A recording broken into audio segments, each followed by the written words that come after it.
3 oras niyang yakap ang patay na sanggol. Ngunit ang ginawa, ngang sanggol na iyon ay yumanik sa buong ospital. Sa waiting area ng isang ospital may isang lalaking mahigpit na yakap ang isang maliit na sanggol ang makamay niya'y punong dugo. Hindi siya nagsasalita. Hindi siya umiyak o tumatawa, nakatitik lamang siya sa sanggol. Abala ang mga staff ng ospital, nagdaraan ang mga tao at walang sinumang pumansin sa kanya.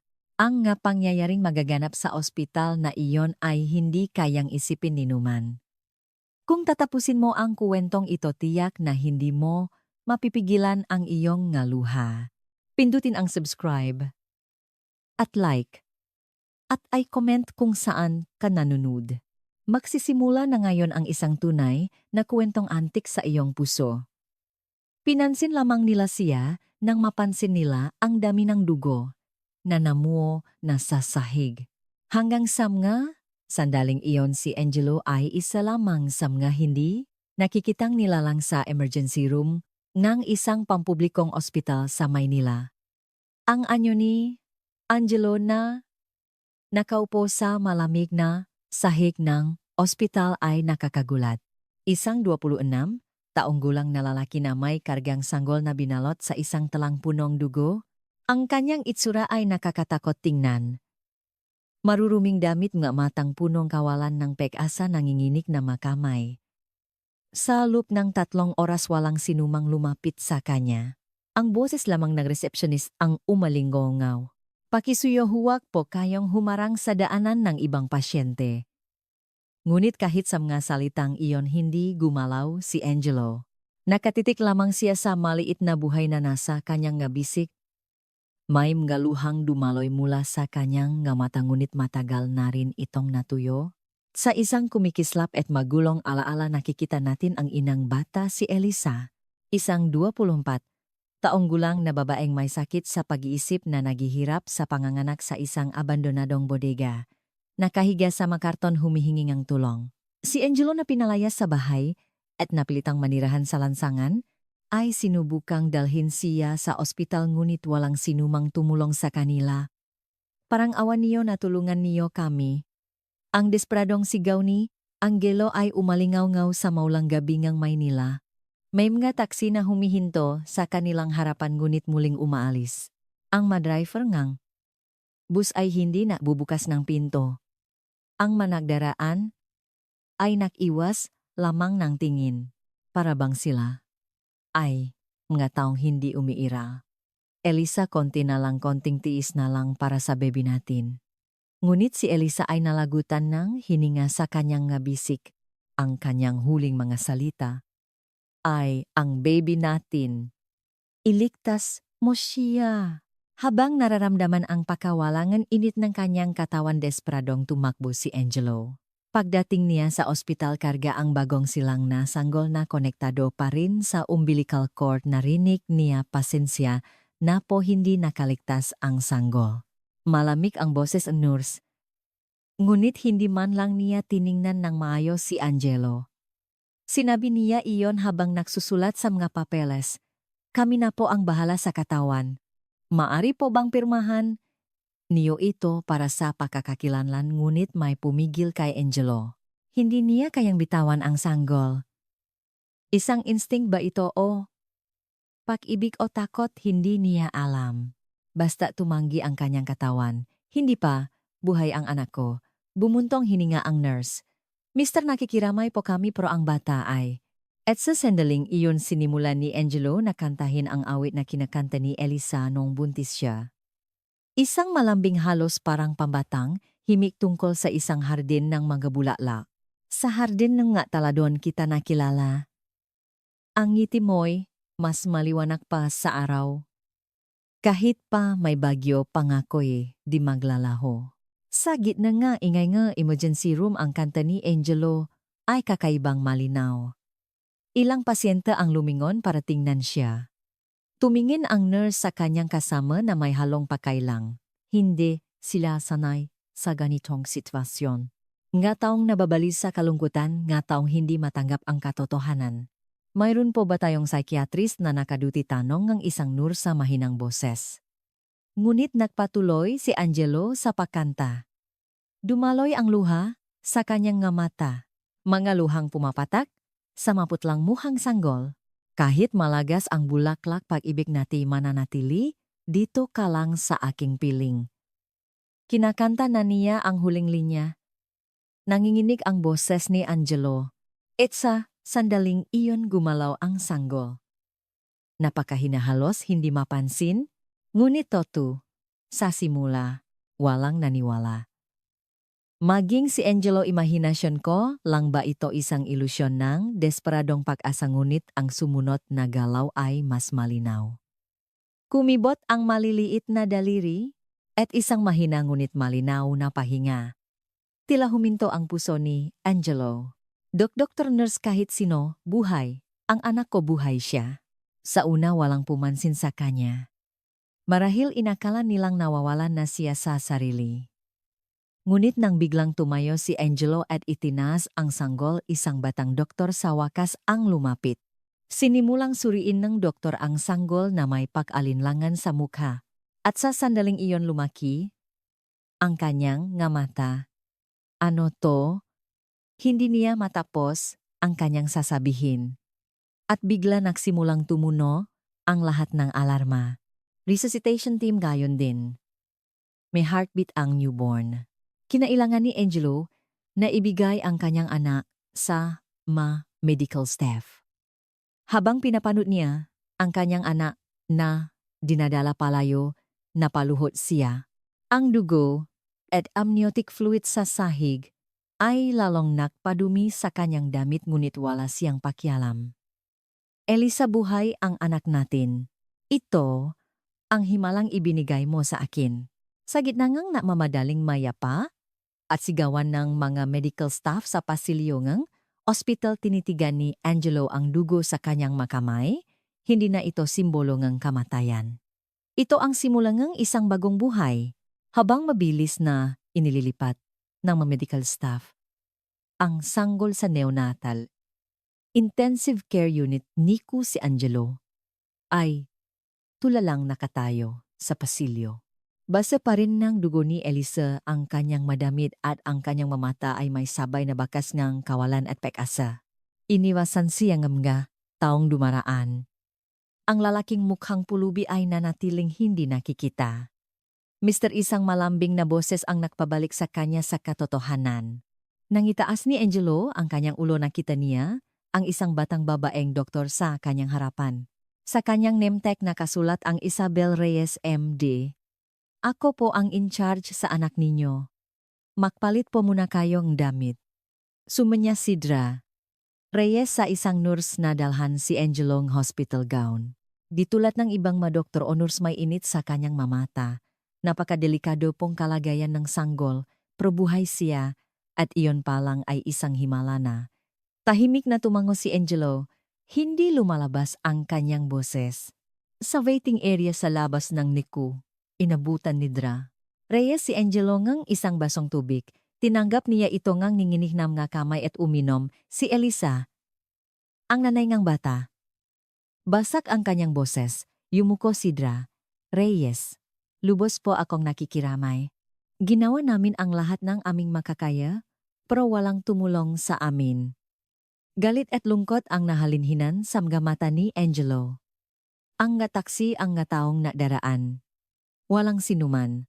Hinawakan ni Dra Reyes ang kanyang kamay. Ito ay isang kilos hindi bilang isang doktor, kundi bilang isang kapwa-tao. Ano po ang pangalan ng mamagulang ninyo? Kailangan po nating kontakin ang mga kamag-anak ng sanggol. Mapait na ngumiti si Angelo. Pinalayas po ako sa bahay.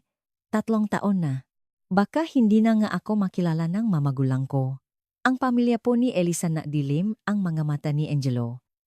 Pamilya ang mataong natula sa kanya sa lansangan malalim na bumuntong hininga si Dra Reyes. Hindi siya sinanay sa med school para sa ganitong mga sitwasyon. Nakasulat sa MAC textbook kung paano aliwin ang mga nagdadalamhating magulang kung paano mahatid ang masamang balita, ngunit walang nakasulat tungkol sa ganitong komplikadong drama ang tao.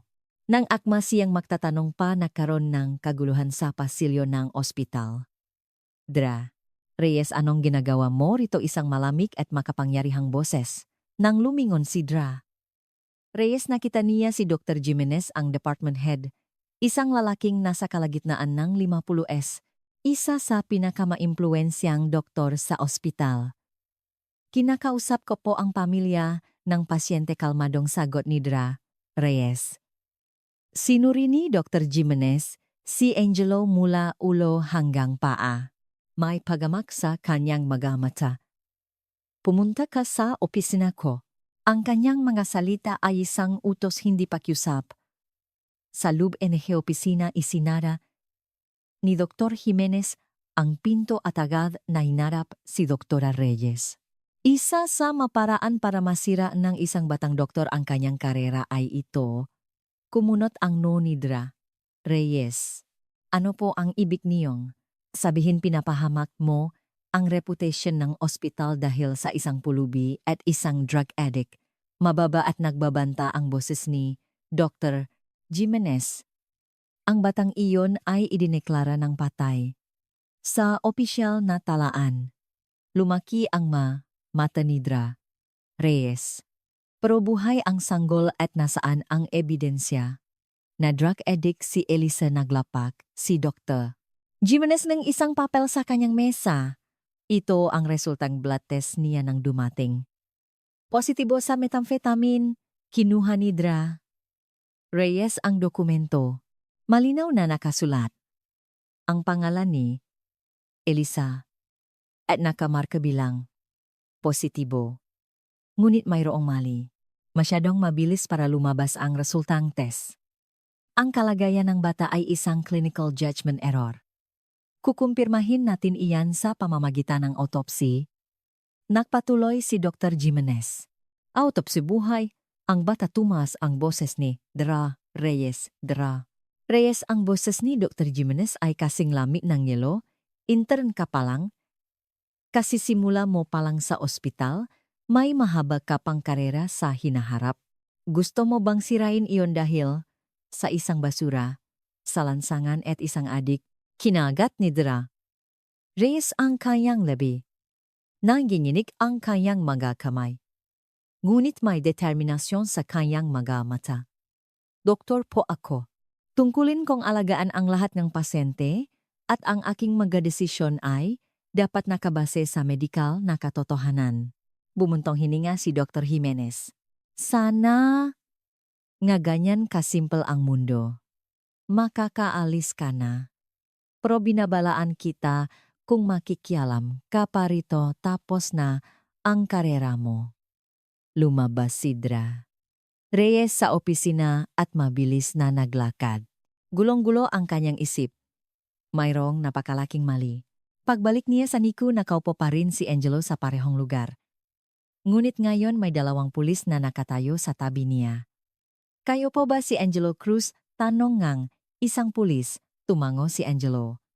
Ayon po sa ospital, nanggulo kayo at pumasok ng walang pahintulot. Maari po bang makita ang inyong ID? Dahan-dahang itinaas ni Angelo ang kanyang ulo. Gusto ko lang pong makita ang anak ko. Mabilis na lumapit si Dra. Reyes.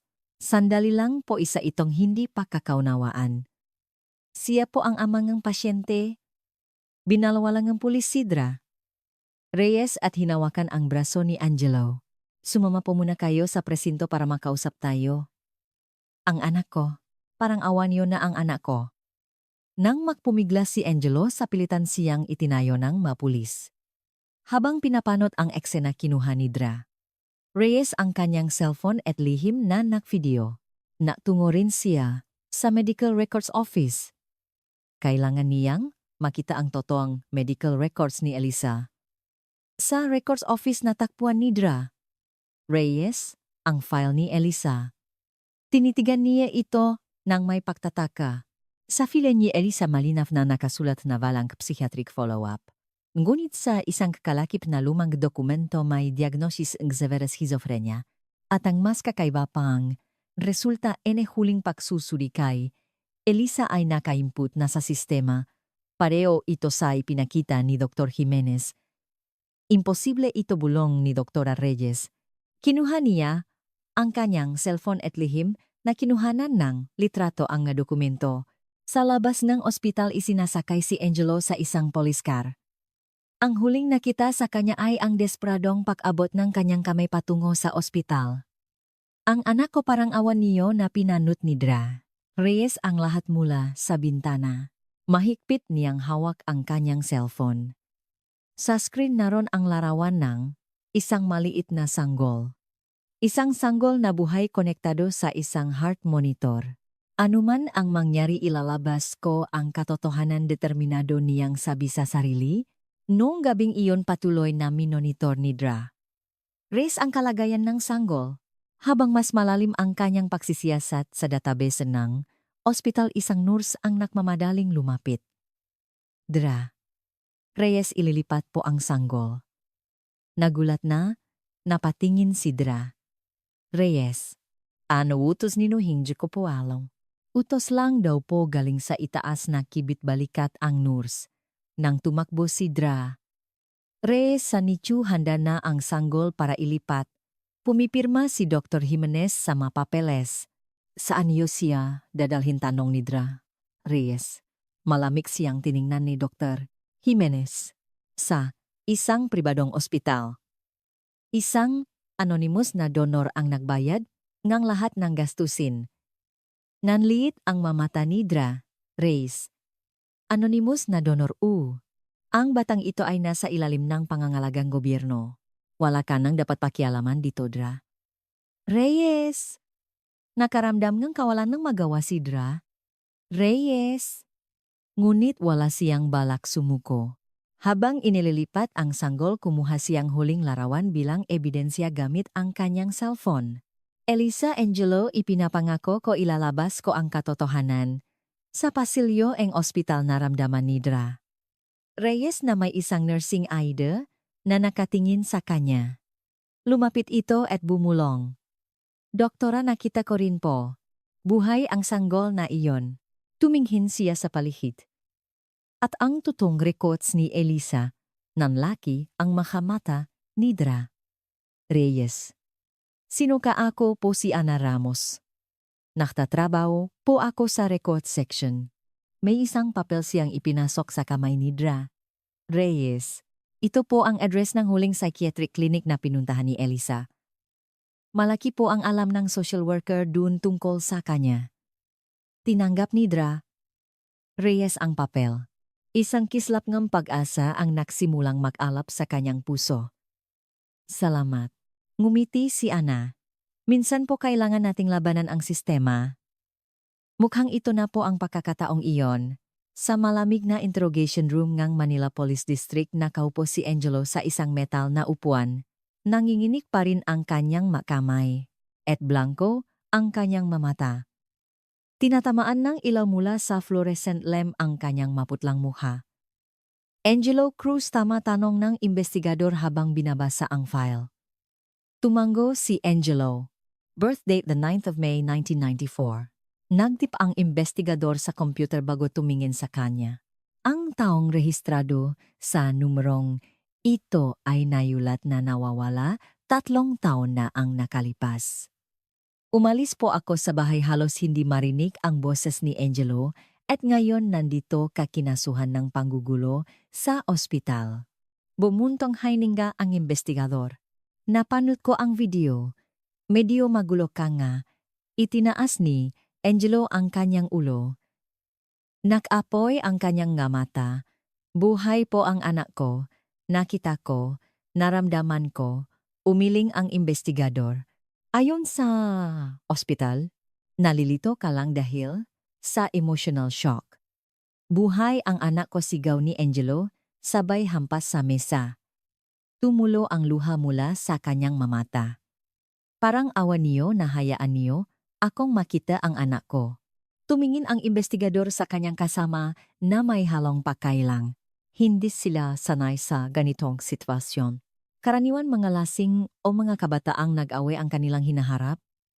Mr. Cruz, kasalukuyan kang kinasuhan ng trespassing at resisting arrest. Mayroon ka bang ID o anumang dokumento na magpapatunay ngang iyong address umiling si Angelo?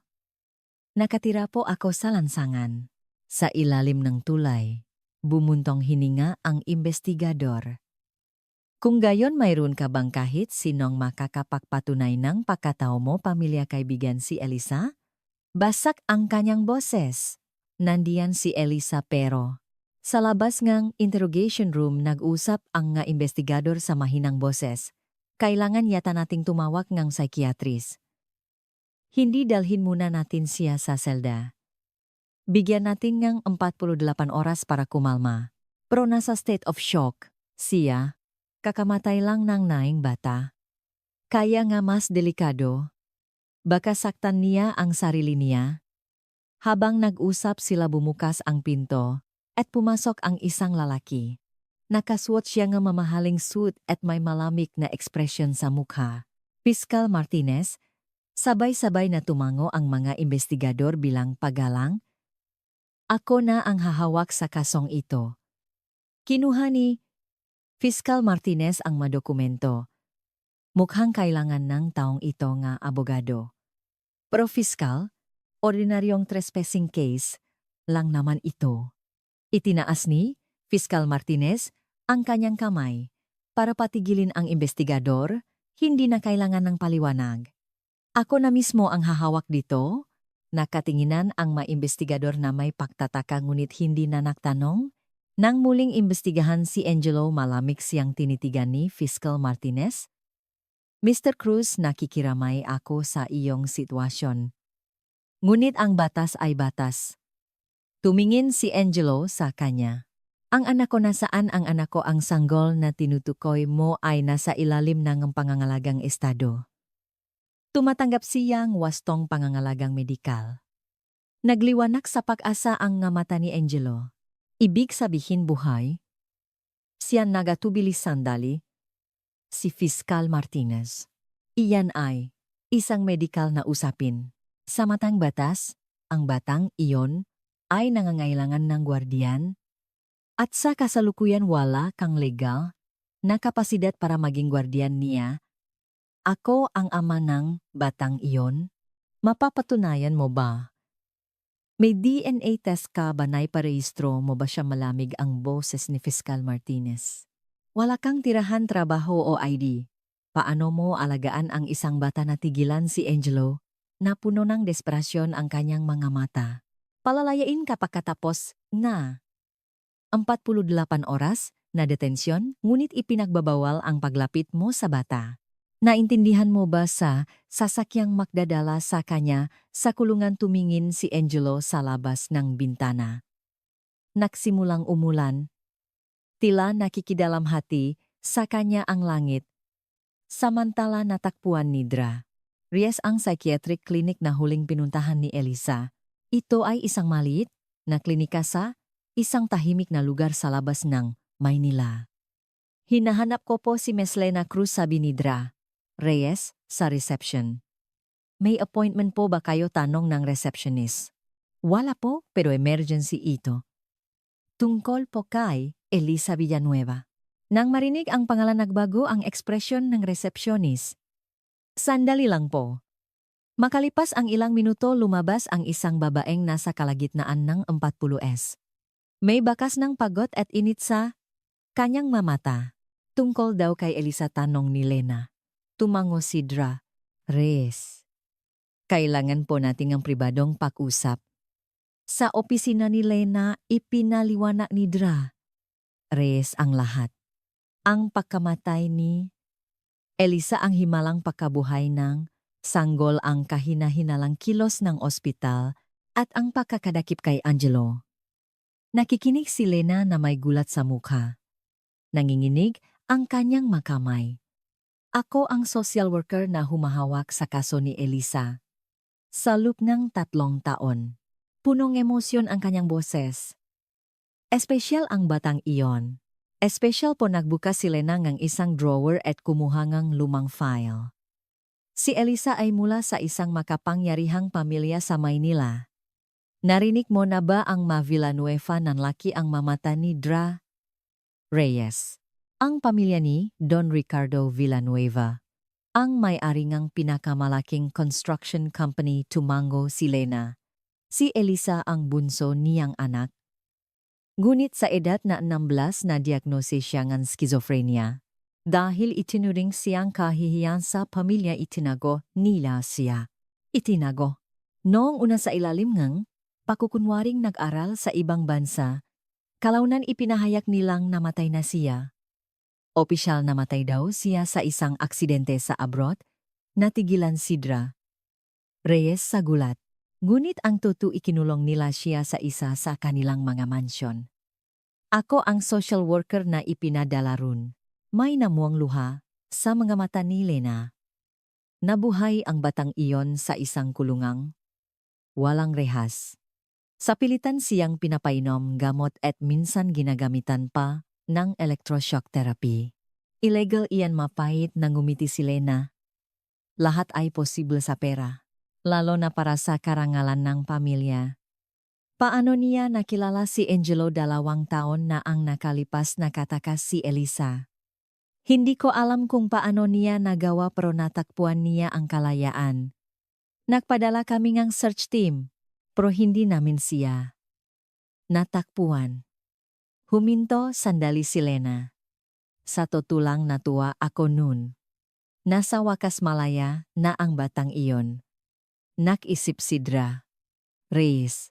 Kung gayon ang dahilan kung bakit gustong kunin ng pamilya ni Elisa ang sanggol ay hindi nila gugustuhing lumaki sa lansangan ang kanilang kadugo.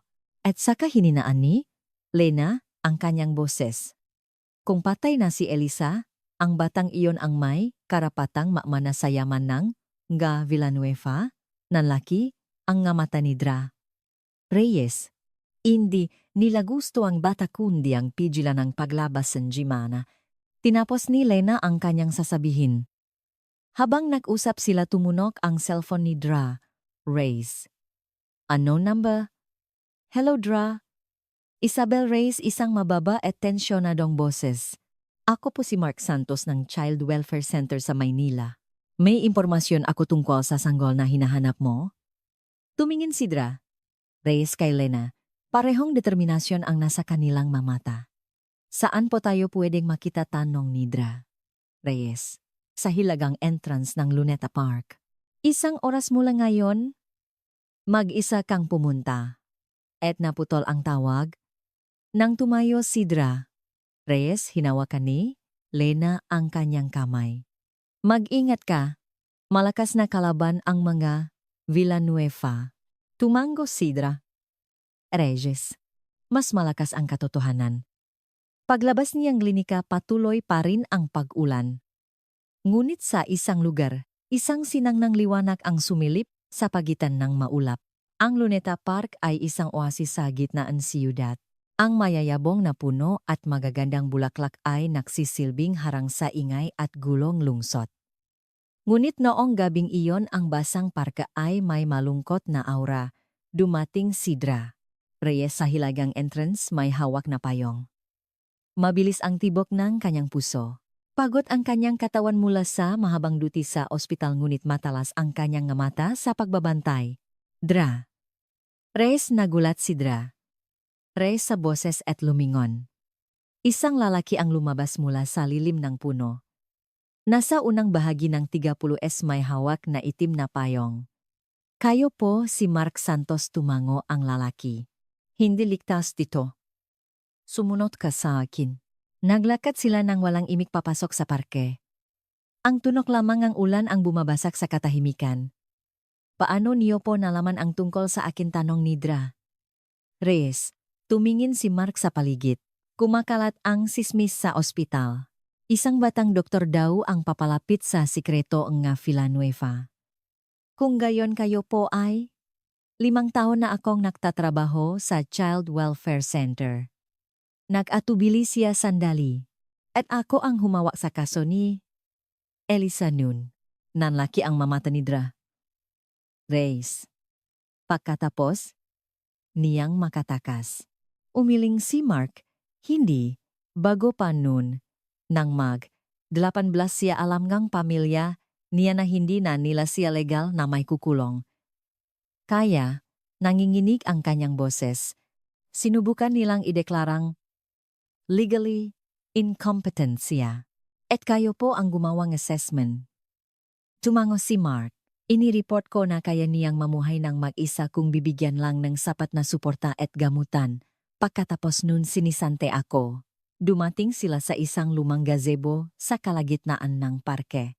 Sumilong sila at tiniklop ang kanilang nga payong. Ano po ang alam ninyo tungkol sa sanggol, tanong ni Dra. Reyes.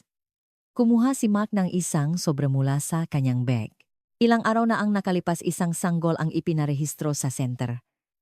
Isang anonymous donor ang nagbayad ng lahat ng gastusin. Binuksan ni Dra. Reyes ang nga papeles.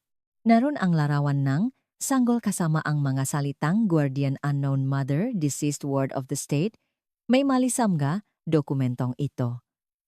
Hindi tugma ang mga petsa at oras puna ni Dra.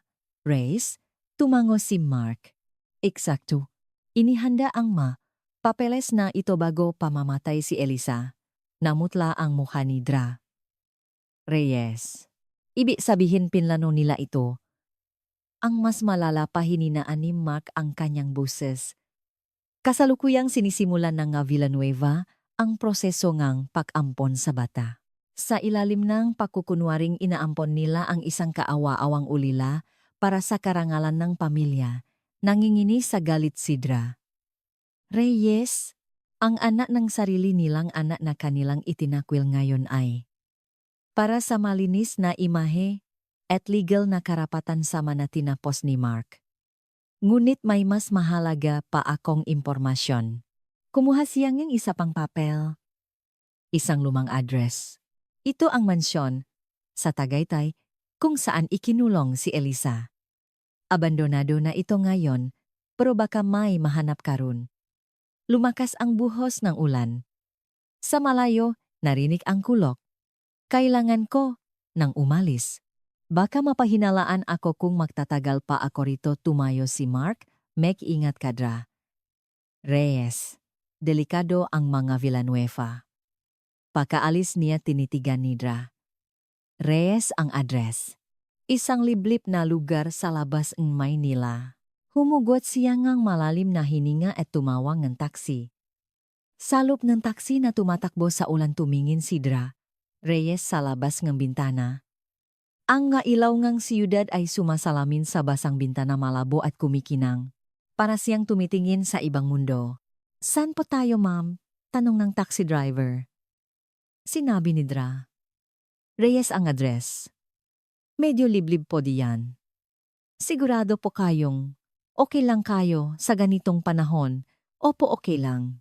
Lumabas ang taksi sa siyudad at pumasok sa isang paakyat na daan.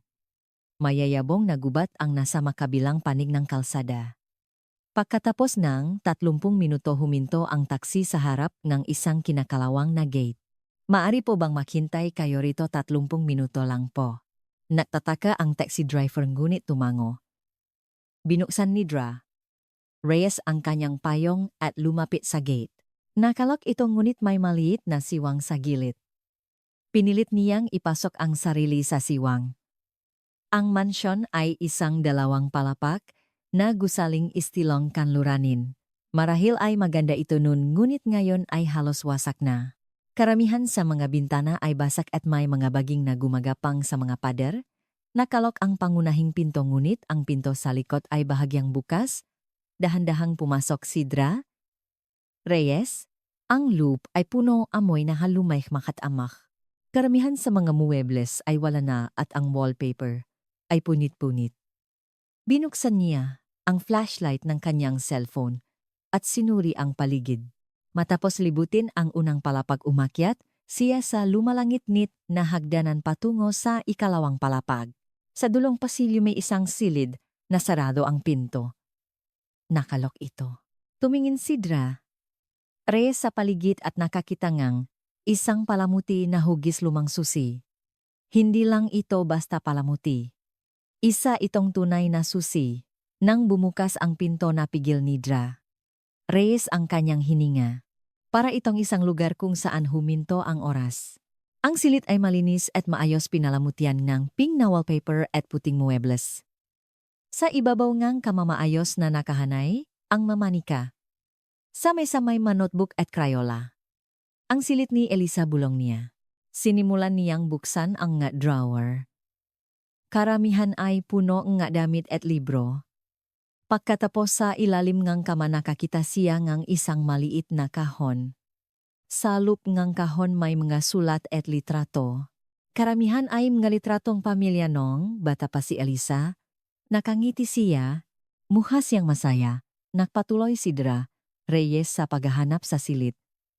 At sa kaniya napansin ang isang maliit na pinto sa tabing kama. Akala niya aparador ito ngunit nang buksan niya may isang maliit na hagdanan. Ang hagdanan ay papunta sa labas. Dahan-dahan siyang bumaba. Sa ibaba may isang maliit na hardin. Umulan ngunit nakikita pa rin niya ang hugis ng mabulaklak. Sa gitna ng hardin may isang maliit na bangko at sa tabi nito isang malaking paso. Dahil sa isang kutob, lumapit si Dra. Reyes sa paso. Kakaibang walang laman ang paso. Walang anumang bulaklak na nakatanim. Inabot niya ang kanyang kamay at kinapa ang loob. At saka sumayat ang kanyang nga daliri sa isang bagay na matigas. Isa itong maliit na metal na kahon na waterproof. Kinuha ni Dra. Reyes ang kahon at binuksan ito. Sa loob may isang notebook. Sa pabalat nakasulat ang aking lihim na hardin. Sumilong si Dra. Reyes sa ilalim ng bangko para iwasan ang ulan at binuksan ang notebook.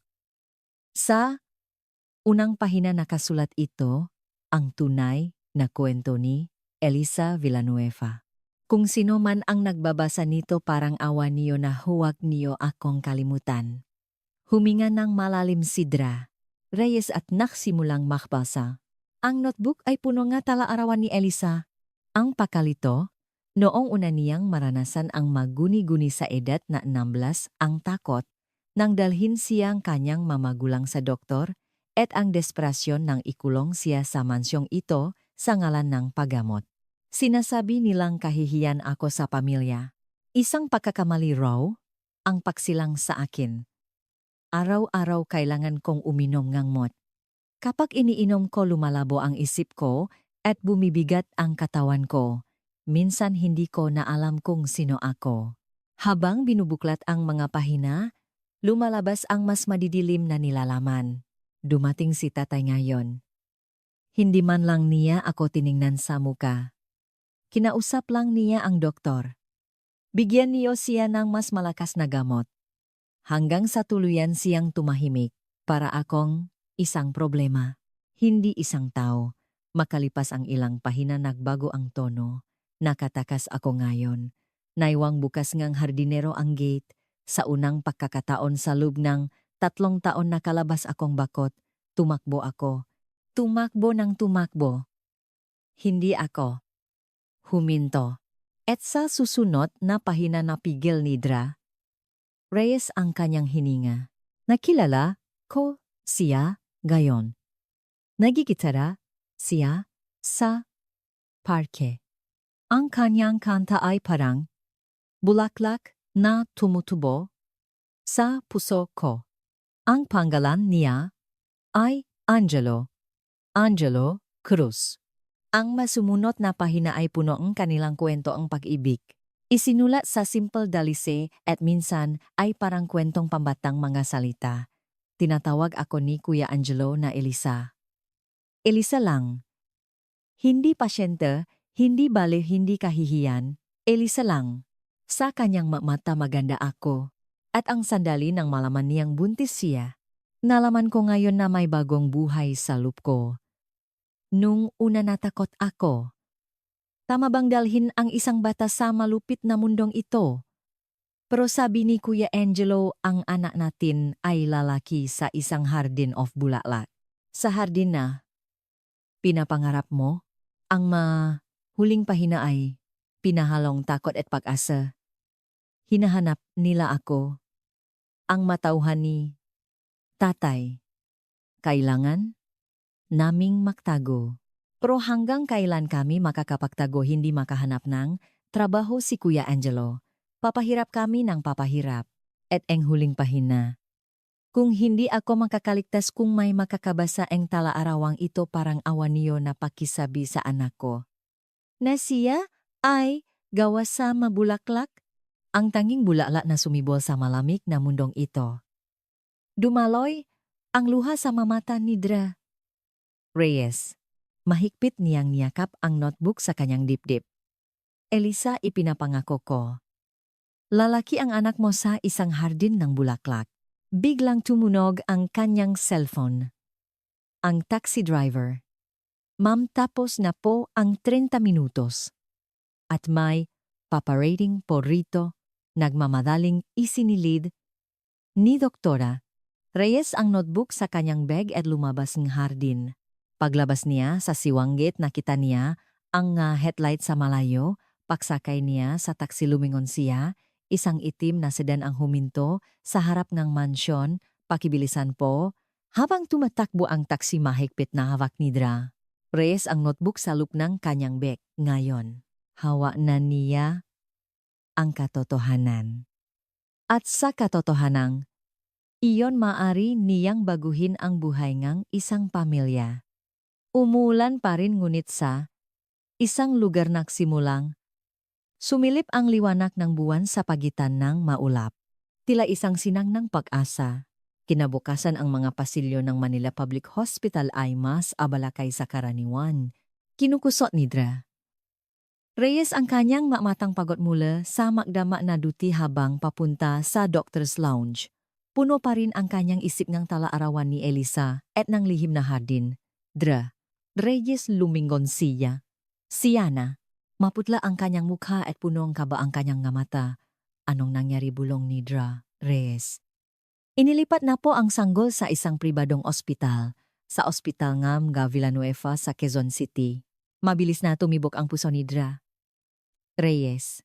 Ospital NG Amea. Villanueva Tumango, Siana. Ang ospital na pag-aari mismo ni Don Ricardo Villanueva. Tumingin siya sa palihid at mamayang 2:00 NG apon gaganapin ang adoption hearing. Ano ganon? Kapilis nagmamadali sila.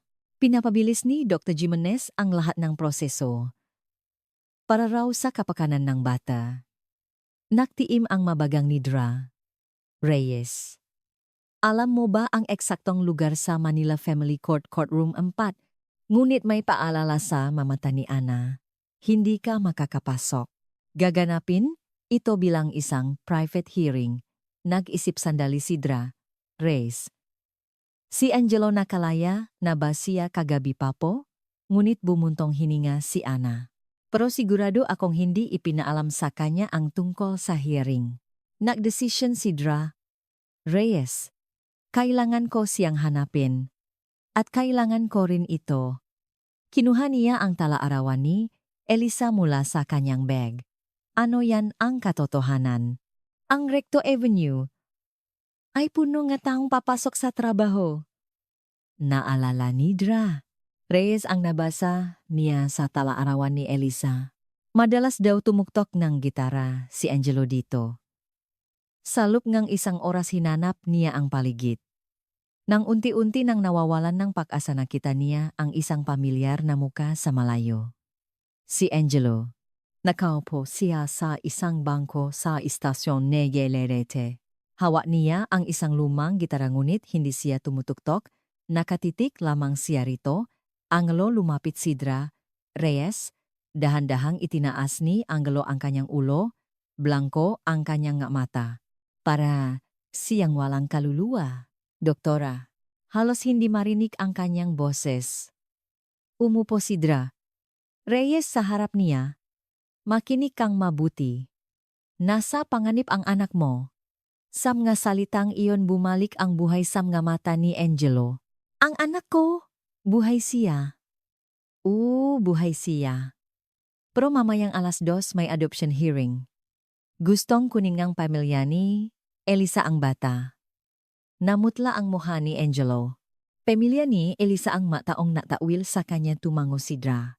Reyes. Wala na tayong oras. Kailangan nating pumunta sa korte. Pero ako. Tiningnan ni Angelo ang kanyang damit. Luma at marumi. Hinawakan ni Dra. Reyes ang kanyang kamay. Huwag kang mag-alala. Tutulungan kita. Makalipas ang isang oras. Nakasuot na si Angelo ngang malinis na damit na hiniram ni Dra. Reyes. Mukha pa rin siyang kinakabahan ngunit tila naibalik ang kanyang dignidad. Ito ang talaarawan ni Elisa inabot ni Dra. Reyes. Ang notebook. Nandito ang lahat ng katotohanan. Kapag nakita ito ngang hukom. Maingat na binuksan ni Angelo ang notebook. Nang makita niya ang sulat kamay ni Elisa namo ang luha sa kanyang mata. Elisa, pagdating nila sa harap ngang korte marami ng tao. Nga mamahayak nga usisro at mga lalaking nakaitim na suit. Nga tauhan nam ga Villanueva bulong ni Dra. Reyes. Mag-ingat ka, nang paakyat na sila sa hagdanan ng korte. Isang lalaki ang humarang sa kanila. Si Fiscal Martinez. Angelo Cruz, anong ginagawa mo rito? Malamig at nanunuya ang kanyang boses. Dumalo po sa adoption hearing ng anak ko. Nanginginig ngunit determinado ang boses ni Angelo, ngumisi si Fiscal Martinez. Ikaw sa isang hearing itataboy ka lang nga gwardiya bago ka pa makapasok. Lumapit si Dra. Reyes. Siya ang amang bata? May legal siyang karapatan. Ama, mapapatunayan mo ba nanunuya pa rin si Fiscal Martinez? May resulta ka ba ang DNA test o kahit birth certificate na tigilan si Angelo? Wala silang anuman. Gaya ang inaasahan ko may kasiyahan sa mukha ni Fiscal Martinez. Maari na ba kayong tumabi, may mahalaga kaming asikasuhin? Habang hindi sila makagalaw, isang babae ang lumapit. Si Lena Cruz. Fiscal Martinez, nais ko pong itumestigo. Nagulat si Fiscal Martinez. Kayo ang social worker ni Elisa Villanueva. At kaya kong patunayan na ang lalaking, ito ang ama ng bata. Pagpasok nila sa courtroom, puno na itong tao. Sa harap, nakaupo si Don Ricardo Villanueva at ang kanyang pamilya. Lahat sila ay nakaitim na suit at walang emosyon sa kanilang mamukha. Nang pumasok ang hukom, tumayo ang lahat. Si Judge Ramos ay isang babaeng nasa 60s at mukhang istrikto. Ngayon didinggin natin ang kaso ang pag-ampon kay Baby Miguel Villanueva. Nagulat si Angelo. Miguel. Pinangalanan na nila ang bata. Si Don Ricardo Villanueva. At ang kanyang pamilya. Ay nagpahayag ngang intensyon na ampunin ang batang ito. Pakinggan muna natin ang panig ng kanilang abogado. Tumayo ang abogado nga Villanueva. Isang lalaking nasa 50s at puno ang kumpiyansa. Kagalang-galang na hukom ang batang ito ay isinilang sa isang kapuspalat na sitwasyon. Patay ang kanyang ina at hindi kilala ang ama. Kayang ibigay ni Don Ricardo Villanueva ang gisang matatag na tahanan at lahat NG oportunidad sa batang ito. Sinungaling siya na palingon ang lahat. Biglang tumayo si Angelo. Sino ka para magsalita? Galit na sigaw ni Don Ricardo. Ibinaba ni Judge Ramos ang kanyang martilyo. Katahimikan. Sino ka? Ako po, si Angelo Cruz. Ang ama nga. Batang ito. Nakbulungan ang mataw sa korte. May ebidensya ka ba? Tanong ni Judge Ramos. Itinaas ni Angelo ang talaarawan ni Elisa. Ito po ang talaarawan ni Elisa Villanueva. Siya mismo ang naksulat. Suminggit ang abogado NG. Ameha Villanueva. Kagalang-galang na hukom ito ay katawa-tawa. Isang hindi pa napapatunayang dokumento ang inihaharap bilang ebidensya. Tumango si Judge Ramos. Sumasang-ayon ako. Mahirap tanggapin ang isang talaarawan bilang legal na ebidensya. Lumapit si Dra. Reyes. Humihiling po kami nga. DNA test. Kagalang-galang na hukom. Iyon lamang ang paraan para malaman kung si Mr. Cruz nga ang amang bata. Muling sumingit ang abogado nga Villanueva. kagalang-galang na hukom pag-aaksaya lamang itong oras. Kahit na siya pa ang biological na ama. Wala siyang kakayahang palakihin ang bata. Wala siyang tirahan trabaho o kita. Ngunit siya ang amang ng bata, mariing sabi ni Reyes. Mayroon siyang legal na karapatan. Nag-isip sandali, si Judge Ramos. Pinapahintulutan ko ang DNA test. Ipinagpapaliban ang hearing hanggang sa lumabas ang resulta. Galit na tumayo si Don Ricardo. Ito ay kalokohan, inihanda na namin ang lahat ng papeles, Don Ricardo. Kumalma kayo, malamig ang boses ni Judge Ramos. Ang batas ay pantay para sa lahat. Sa labas ang korte nakahinga ng maluwag si Reyes. Nalagpasan natin ang unang hadlang. Tulala pa rin si Angelo. Talaga bang makakaroon ng DNA test at kapag lumabas, ang resulta mapapatunayan na ikaw ang amangang bata? Hinawakan ni Reyes ang kanyang kamay. At saka lumitaw sa harapan nila si Don Ricardo. Nagapoy sa galit ang kanyang mamata. Kayong dalawa mababa. At nagbabanta ang kanyang boses. Alam niyo ba kung anong ginagawa ninyo? Diretsong tiningnan ni Angelo ang kanyang mamata. Hinahanap ko lang po ang anak ko. Hindi mo anak ang batang iyon, umangil si Don Ricardo. Apo ko ang batang iyon. Dugo ko. Nagulat na napatingin si Reyes kay Don Ricardo. Hindi niya sinasadyang aminin ang katotohanan. Kung gayon, inaamin ninyo na anak ninyo si Elisa, tanong ni Reyes. Biglang natahimik si Don Ricardo. May bakas ngang pakataranta sa kanyang muha. Huwag na kayong magpanggap na pamilya. Ngayon kalmado ngunit matatag ang boses ni Angelo. Itinawil ninyo si Elisa. Noong panahong kailangan niya kayo. Ikinulong ninyo siya at itinanggi ang kanyang pagkatao. Namula ang mukha ni Don Ricardo. Anong alam mo kung gaano kalaking pera ang ginastos ko sa batang iyon? Ang pinakamagagaling na doktor, ang pinakamagagandang pasilidad. Pero walang gapagmamahal sa sinabi ni Angelo. Natigilan si Don Ricardo. At saka lumapit ang isang batang babay kay Don Ricardo. Itay naghihintay na po ang sasakyan. Nasa 30 siya nakasuot ng eleganteng damit. Malamig at mapanuri ang kanyang nga mata. Anak niyo po ba siya, tanong ni Reyes. Ang kapatid ni Elisa. Binalewala ng babay si Reyes at hinawakan ang braso ni Don Ricardo. Halika na, itay. Hindi sila karapat-dapat kausapin. Habang pinapanot silang umalis, bumulong si Reyes kay Angelo. Hindi sila basta-basta susuko. Tumango si Angelo. Ako rin. Pagkatapos ng 3 araw lumabas ang resulta, ang DNA test. Si Angelo ay 99.9% na biological na ama ang bata. Ngunit agad na naglabas bagong argumento ang abogado NG Villanueva. Inamin namin na si Mr. Cruz ang biological na ama. Ngunit wala siyang mental at social na kakayahang palakihin ang bata.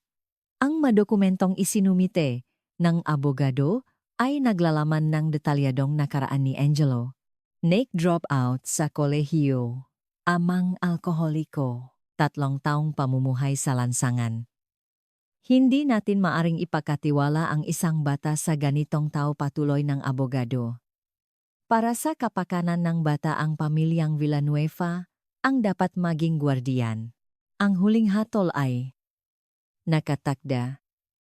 Pagkatapos ng 1 linggo, tahimik na bumabanang hagdanan ng korte sina Reyes at Angelo.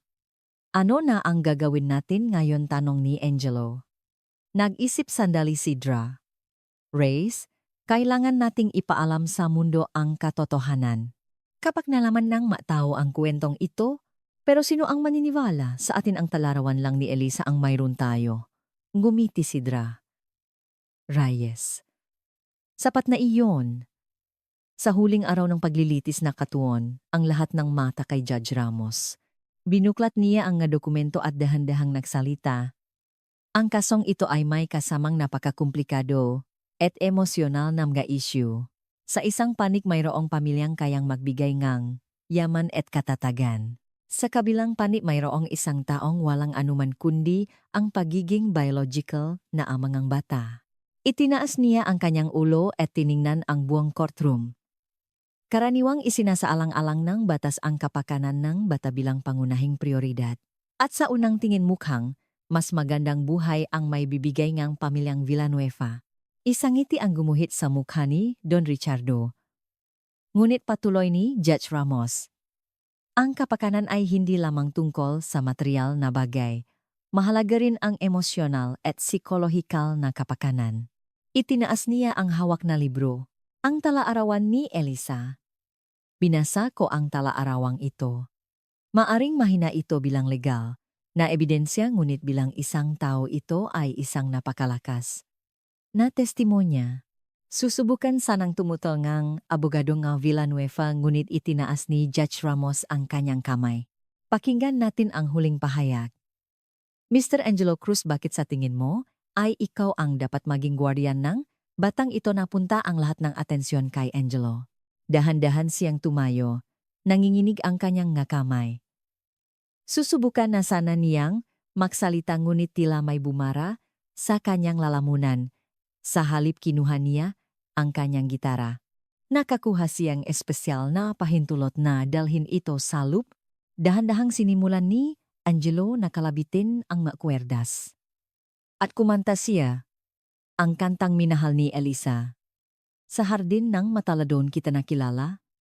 Ang ngiti mo'y mas maliwanag pa sa araw. Noong una nanginginig ang kanyang boses. Ngunit unti-unti itong lumakas. Habang nagpapatuloy ang kanta, isang ganap na katahimikan ang bumalot sa courtroom. Maging si Don Ricardo ay tahimik na nakikinig. Nang mawala ang huling nota, tumulo ang luha mula sa mga mata ni Angelo. Ganun din ang maraming tao sa loob ng korte. Huminga ng malalim si Judge Ramos. Ihahaya ko na ang hatol.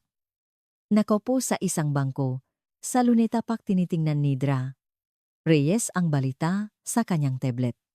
Hindi pa rin siya makapaniwala sa mga nangyari sa nakalipas na linggo. Ang pagkanta ni Angelo sa korte ay lihim na na-record at na-upload sa social media at agad na yumanik sa buong bansa. Itong lalaking ito gabi-gabi siyang kumakanta para sa isang babay sa may rekto. Naalala ko sabing isang komento. Ang kantang iyan ay mula sa isang musikal na Pagbabalik ng Bulaklak. Tungkol ito sa isang namatay na ina na bumalik bilang bulaklak. Hindi ba't anak ni Don Richardo Villanueva, ang babaeng iyan, yung ipinahaya nilang namatay na ilang taon na ang nakalipas? Nagpatuloy ang mga komento. Sinimulang pagtakpi-takpiin ng mga tao ang kwento. Ang sikreto ay hindi na sikreto. Dra Reyes, itinaas niya ang kanyang ulo. Papalapit si Angelo.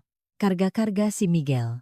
Muha siyang pagod ngunit nakniningning sa kaligayahan ang kanyang nga mata. Angelo, kamusta? Si Miguel, nakangiting tanong ni Dra Reyes. Umupo si Angelo sa bangko. Ang sanggol sa kanyang mabisik ay payapang natutulog. Muha pa rin siyang maliit at mahina ngunit mayroon na siyang malusok na kulay rosas sa pisngi. Sabi pong doktor bumubuti na ang kalagayan niya. Tumaas na rin po ng kaunti ang timbang niya. Ibinigay ni Judge Ramos ang pansamantalang kustodya kay Angelo. Ang pinal na desisyon ay gagawin pagkatapos ng 3 buwan. Sa panahong iyon kailangang sumailalim si Angelo sa regular na counseling, sumali sa isang job training program at matutong mag-alagang bata. Napanood niyo po ba itong video ipinakita ni Dra Reyes ang tablet? Sa screen naroon ang video ni Angelo na kumakanta sa korte. Umabot na sa 3 milyon ang views. Sikat na po kayo, natatawang sabi ni Dra Reyes. Nahihiyang ngumiti si Angelo. Iniisip ko lang po si Elisa noong kinakanta ko iyon. Naantik ang matawa sa kwento ninyo. May ilang reporter na pong humihiling ng interview. Umiling si Angelo. Ayoko po. Gusto ko lang pong mamuhay ng tahimik kasama si Miguel. Naunawaan siya ni Dra. Reyes. Ang biglang atensyon ay maring mahing isang pasanin. Ngunit isa ring itong oportunidad. Angelo ang atensyong ito ay makakatulong sa ating laban. Sa pressure mula sa M.A. Villanueva. Kung nasa panig ninyo ang M.A. tao, hindi sila basta-basta kikilos. Malalim na nag-isip si Angelo. Sa wakas tumango siya para kay Elisa at para kay Miguel. Gagawin ko po.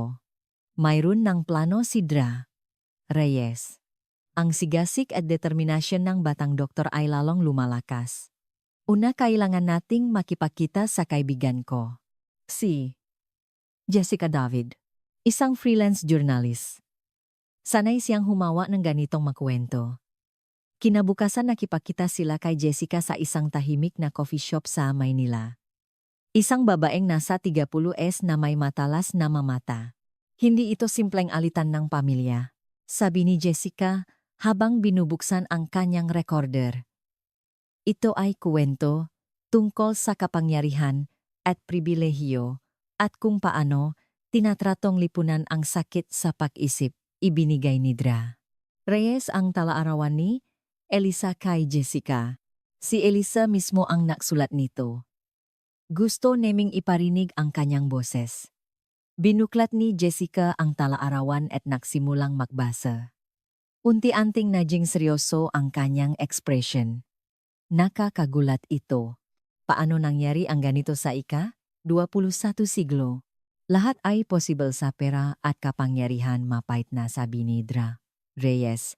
Tumingin si Jessica kay Angelo. Maari mo bang sabihin sa akin kung anong klaseng tao si Elisa? May pananabik sa mata ni Angelo. Iba po ang paktingin ni Elisa sa mundo. Para sa kanya lahat ay maganda. Kahit sa pinakamadilim na sandali nakakahanap siya ng pag-asa. Tumingin siya kay Miguel. Ang sanggol ay ligtas na nakabalot at natutulog. Lagi po siyang nakukuwento tungkol sa mga bulaklak. Na balang araw titira kami sa isang bahay na punong bulaklak. Kapag isinilang daw si Miguel, gusto niyang ipakita sa kanya ang lahat ng bulaklak sa mundo. Nanginginig ang boses ni Angelo, pero ngayon hindi na niya magagawa iyon. Namo rin ang luha sa mga mata ni Jessica. Kailangang malaman ng mundo ang kwentong ito. Kailangang malaman ng mga tao. Makalipas ang ilang araw, inilatala ang artikulo ni Jessica sa isang pangunahing online news outlet. Ang pamagat, ang nawawalang anak na babay sa hardin, ng Villanueva, isang kwento ng kapangyarihan at pribilehiyo. Ang artikulo ay naglalaman ng ngasipi mula sa talaarawan ni Elisa panayam kay Angelo at medical na opinyon ni Dra. Reyes. Naging viral ang artikulo. Sa social media, naging trending ang hashtag na Hustisya para kay Elisa. Agad na naglabas ng pahayag ang mga Villanueva, ngunit huli na ang lahat. Isang along ng simpatya ang bumalot sa buong bansa. Sa ospital nagsimula ang pressure kay Dra. Reyes. Ipinatawag siya ni Dr. Gimenez sa kanyang opisina. Alam mo ba kung anong ginawa mo? Nanginginig sa galit ang kanyang boses. Sinira mo ng tuluyan ang reputasyon ng ospital. Kalmadong sumagot si Dra. Reyes, ginawa ko lang po ang tungkulin ko bilang isang doktor. Ang unahin ang kapakanan ng pasyente, ang trabaho natin, hindi ba tanggal ka na sa trabaho? Umangil si Dr. Jimenez. Umalis ka sa ospital na ito ngayon din? Malungkot na ngumiti si Dra. Reyes, inaasahan ko na po ito. Pero hindi po ako nagsisisi. Paglabas niya sa opisina, naghihintay ang maraming nurse at kasamahang doktor. Ang kanilang nga mata ay puno nga suporta at paganga. Sinusuportahan ka namin, Dra. Reyes, bulong ngang isang nurse. Matapang ang ginawa mo, sabi ngang isa pang doktor. Naantik si Dra. Reyes, ngunit alam niyang hindi magiging madali ang daan sa hinaharap. Ngayon wala na siyang trabaho at matatak na kita. Noong gabing iyon, pinapatahan ni Angelo si Miguel sa kanilang maliit na apartment. Sa tulong ni Reyes, nakaupo siyang kwarto at nagkaroon nga pangunahing gamit. Hindi ito malaki ngunit ito ang kanilang unang tahanan. Kakantahan kita anak ko malambing na kumanta si Angelo sa hardin ng ngatala. Huminto siya nang may kumatok. Pagbukas niya ng pinto nakatayo si Reyes. Seryoso ang kanyang mukha. Anong nangyari tanong ni Angelo? Natanggal ako sa trabaho, simpleng sagot ni Reyes. Si Dr. Jimenez. Nanlaki ang mata ni Angelo. Dahil sa akin. Pasensya na po. Umiling si Reyes. Hindi. Pinili ko ito. At hindi, ako nagsisisi. Kinuha niya ang kanyang laptop mula sa bag. Pero may mas mahalaga akong balita. Nagre-react ang matao sa kwento mo, Angelo. Sa screen nag-laptop may isang lumang video ni Angelo na tumutuktok sa istasyon na galerete. Tila kinunan itong isang ilang taon na ang nakalipas. Nag-iwan ng mensahe ang nag-upload ng video na ito patuloy ni Reyes. Gabi-gabi kong nakikita ang lalaking ito na kumakanta para sa isang babae. Lagi siyang nakikinig mula sa malayo. Para siyang takot lumapit. Namuo ang luha sa mga mata ni Angelo. Si Elisa. At ito pa itinuro ni Reyes ang isa pang komento. Kilala ko. Si Elisa Villanueva. Makasama kami sa isang psychiatric ward. Lagi siyang nakatingin sa labas nga, bintana pinapangarap ang kalayaan. Nagpatuloy ang nga mensahe. Makataong nakakaala. Lakay Elisa makataong nakarinig nga musika ni Angelo makataong may katulad na karanasan na nagbabahagi ng kanilang makuwento. Nasa panik mo ang matao, Angelo sabi ni Reyes. Hindi ka nag-isa. Tumingin si Angelo kay Miguel. Payapa itong natutulog.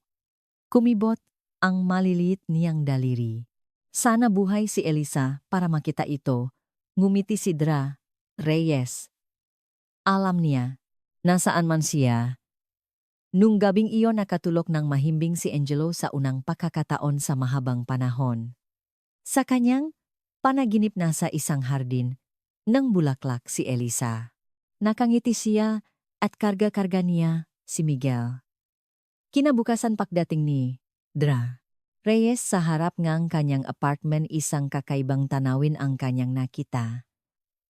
May isang maliit na paso sa harap ng pinto.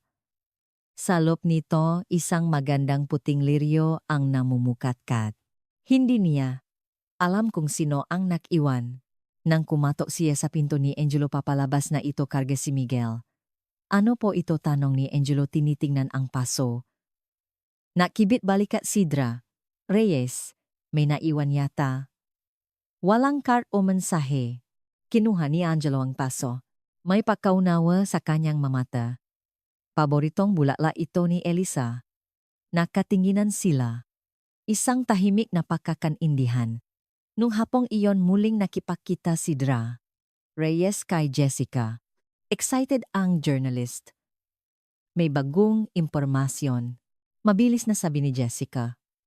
May isang insider mula sa mga Villanueva ang kumontak. Insider gulat na tanong ni Reyes. Tumango si Jessica. Ang dating sekretarya ni Don Ricardo. Hawa daw niya ang lahat ng papeles nung namatay si Elisa. Ang pekeng death certificate utos na pakain ang hospital records lahat. Mabilis na tumibok ang puso ni Reyes. Ano ang magagawa natin? Dito legal maaari nating iding ang mga Villanueva. Pero ang mas mahalaga mas makukuha natin ang suporta ang publiko dito. Nag-isip si Reyes. May isa akong ideya. Kinabukasan ni record ni Reyes gamit ang kanyang cellphone si Angelo na kumakanta para kay Miguel. Simple ngunit makapangyarihang video. Isang purong sandaling ang isang amang nagpapakita ngang pagmamahal sa kanyang anak. Sumulat siya ngang maikling mensahe kasama ngang video. Ito ang pag-ibig, ito ang pamilya. Isang pamilyang binibigyang kahulugan ng pag-ibig hindi ngang yaman o kapangyarihan. In-upload niya ang video sa social media. Makalipas ang ilang oras umabot na ito sa 1 milyong views. Ang makomento ay labis na sumusuporta. Dapat ipakatiwala ang bata sa amang ito mahiya kayo mga Villanueva sinusuportahan namin si Angelo at Miguel. Tumunok ang telepono ni Dra. Reyes. Si Jessica. Nagtatagumpay tayo excited na sabi nito. Binawi ang mga Villanueva ang kanilang adoption petition. Hindi makapaniwala si Dra. Reyes. Talaga bakit public pressure? Ngayon lahat ng sikreto nila ay nabunyak na at ang opinyon ng publiko ay ganap na nasa panig ni Angelo. Kung ipagpapatuloy pa nila masisira ng tuluyan ang kanilang reputasyon. Nakahinga ng maluwag si Dra. Reyes. Kung gayon ngayon. Makukuha na ni Angelo ang legal na kustodiya kay Miguel na mamadaling tinawagan ni Dra. Reyes si Angelo. Pagdating niya sa apartment nito, isang nakakagulat na tanawin ang kanyang nasaksihan. Sa harap ngang maliit na apartment may dos-dosen ng pasong bulaklak. Lahat ay puno ngang magagandang bulaklak. Anong lahat ng ito gulat na tanong ni Dra. Reyes. Binuksan ni Angelo ang pinto. May pagtataka at pagkaantik sa kanyang mukha. Kaninang umaga pa po dumarating ang mga ito. Lahat pong ay may parehong mensahe. Para kay Elisa, para kay Miguel nagpapadala, kami nga bulaklak. Hindi napigilan ni Dra. Reyes ang kanyang ngaluha. Hindi lang ito basta bulaklak. Ito ay mensahe ngang pag-asa. Isang tanda ng pagkakaisa. May maganda akong balita, Angelo. Sabi ni Dra. Reyes. Binawi ng Ma Villanueva ang adoption petition. Mananatili sa iyo si Miguel. Dumaloy ang luha sa mga mata ni Angelo. Niyakap niya si Dra. Reyes nang walang imik, sa kanyang yakap naramdaman ni Dra. Reyes ang mabilis, natibok ngang kanyang puso. Salamat po, maraming salamat bulong niya. Ngumiti si Dra. Reyes, ikaw ang gumawa nito, Angelo? Ang iyong pag-ibig at tapang. Nung gabing iyon karga ni Angelo si Miguel at tumingin sa labas ng bintana. Dahan-dahang tinatanglawan ng liwanag ng buwan ang siyudad. Malambing siyang kumanta. Sa hardin ng Mataladon kita nakilala.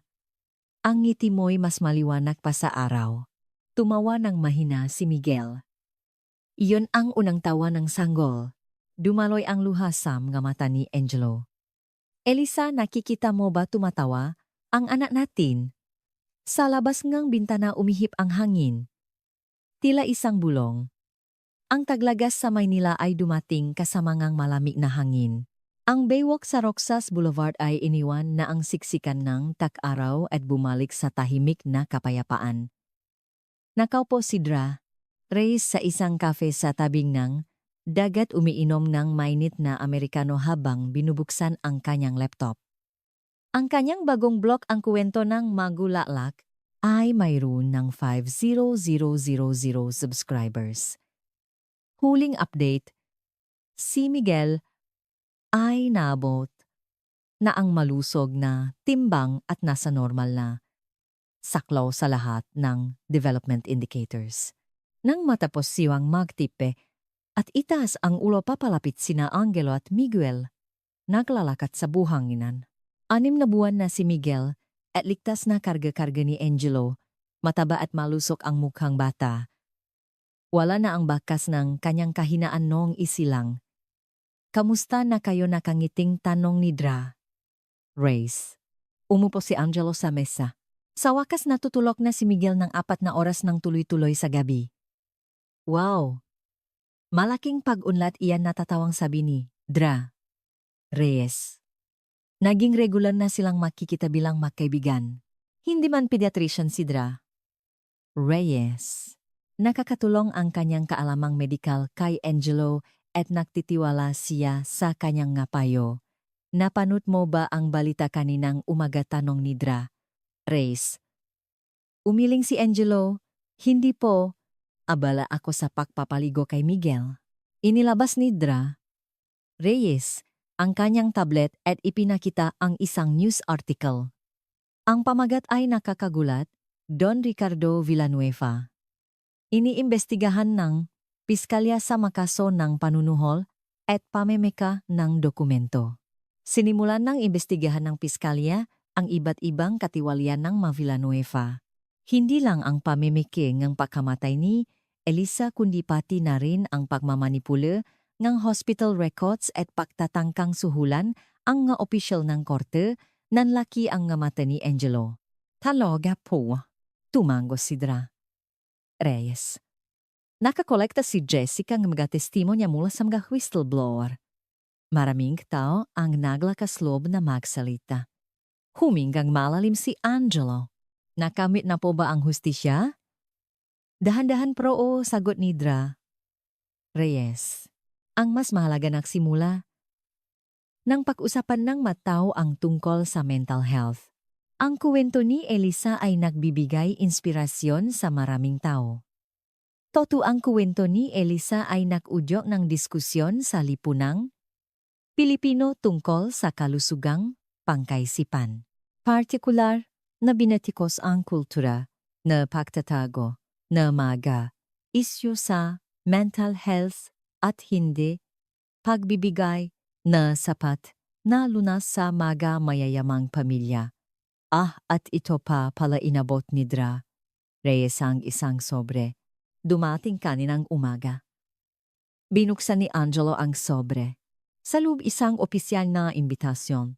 Inanyayahan ng University of the Philippines College of Music si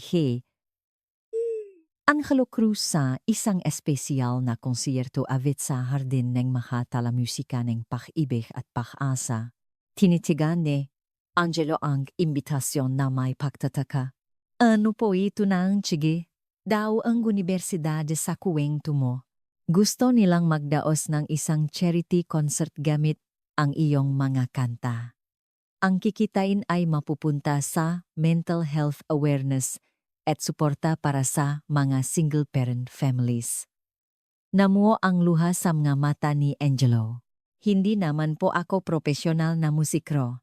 Ang iyong mga kanta ay nakaantik sa pusong milyon-milyong tao Angelo malambing na sabi ni Reyes. Minsan ang pinakasimpleng, himik ang nakdadala ng pinakamakapangyarihang mensahe. Simulang umunggol si Miguel. Ang kanyang malalaking mata ay punong pag-usisa. Mukhang sumasang-ayon si Miguel na tatawang sabi ni Reyes. Tumingin si Angelo sa kanyang anak. Para kay Elisa. At para kay Miguel, susubukan ko po. Nung gabing iyon inaayos ni Angelo ang kanyang gitara sa kanilang maliit na apartment. Sa nakalipas na ilang buwan ganap na nagbago ang kanyang buhay, nagtatrabaho na siya ngayon bilang part-timer sa isang maliit na music school malapit sa UP. Hindi malaki ang sahot ngunit sapat para sa kanila ni Miguel. Ang mas mahalaga nagsimula na siyang muling lumihang musika. Ang maalala ni Elisa at ang kanilang pang-araw-araw na buhay ni Miguel ay naging inspirasyon para sa mga bagong kanta. Tumunog ang telepono. Unknown number. Hello, my God, nasagot ni Angelo. Si Angelo Cruz po ba ito isang hindi pamilyar na boses ng babae? Opo. Bakit po nagkaroon ng sandaling katahimikan? At muling nagsalita ang babae. Ako si Cristina Villanueva, ang kapatid ni Elisa. Sila tuwangi, puso ni Angelo. Nakita lamang niya ang kapatid ni Elisa sa korte. Isang malamig at walang ekspresyong babae. Anong kailangan niyo may ngat na tanong ni Angelo? Puwede ko bang makita si Miguel nanginginig ang boses ni Cristina? Gusto kong malaman kung kumusta ang huling mga araw ni Elisa. Nakatubili si Angelo. Hindi pa rin siya nagtitiwala sa mga Villanueva. Bakit ngayon lang may? Bakas ang luha sa boses ni Cristina. Pinabayaan ko rin si Elisa. Hindi ko siya tinulungan noong kailangan niya ako. Ngayon gusto ko man lang makilala ang kanyang anak. Kahit isang bahagi niya, humingang malalim si Angelo. Bukas alas 3 ng hapon sa Quezon Memorial Circle. Kinabukasan nakaupo si Angelo sa isang bangko sa parke karga si Miguel. Hinahampas ng hangin ng taalagas ang nga dahon ng puno. Tinitignan ni Miguel ang paligid na may pausisa. Lumapit ang isang babae. Nakasuot si Christina ang ordinaryong maong at sweater.